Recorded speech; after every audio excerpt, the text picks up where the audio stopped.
drboycetv.com, the home for intelligent Black people. My name is Dr. Boyce Watkins, and today I wanted to come in for a few minutes and do one of what I call my 10-minute talks, where I'm going to talk to you guys about something that just happened with a person that I know. His name's Charlamagne Tha God, and he just signed this deal with Netflix, I believe it's part of the Netflix deal with iHeartMedia that has to do with his Black Effect podcast. And the big number, the big headline number of the deal is $200 million. This brother, landed a deal that I think is well deserved because he's highly influential in his field, and he's going to make money because of it, as he should.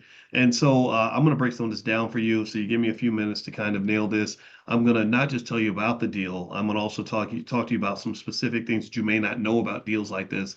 And also stick toward the end, and I'll give you a breakdown of why I've been a big investor in Netflix stock and what I see going forward for this company. I don't I don't own iHeartMedia, but I do own Netflix stock because Netflix just seems to do a lot of things right. And I'll give you the pros and cons of Netflix stock. Okay, so yeah, so here's the deal.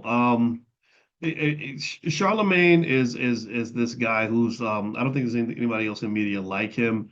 And he is a person that has just accomplished quite a lot in his field. And all that's sort of been rewarded by this recent deal he signed with Netflix, where he's going to apparently get the big number is $200 million. There's some nuances there. I'll break some of this down for you. I don't have specific information about the deal, but I can tell you how these deals work and why these deals get signed. All right, and so this, from what I understand, is part of a bigger situation with iHeartMedia. They're taking about 15 of their top shows off iHeart and putting them on Netflix. So they're going to take a lot of this stuff off of YouTube and put it on Netflix so that you have to watch it there as a subscriber. I think the audio rights still belong to iHeart, so they get the broad distribution of audio without, but they don't own the video side. The video side will be exclusively on Netflix, from what I understand. Now, here's a couple things that people don't know about deals like this. And it's not to say they're not going to get paid, though. I think they're going to get crazy paid, and as they deserve. Is one, a lot of times the headline dollar amount is almost never guaranteed money. Like, it's not like they just write a big check for 200 million and it's over.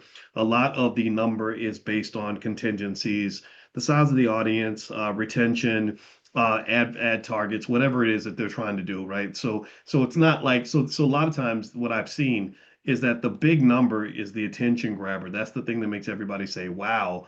But it's really the fine print that's really the most interesting typically in these deals.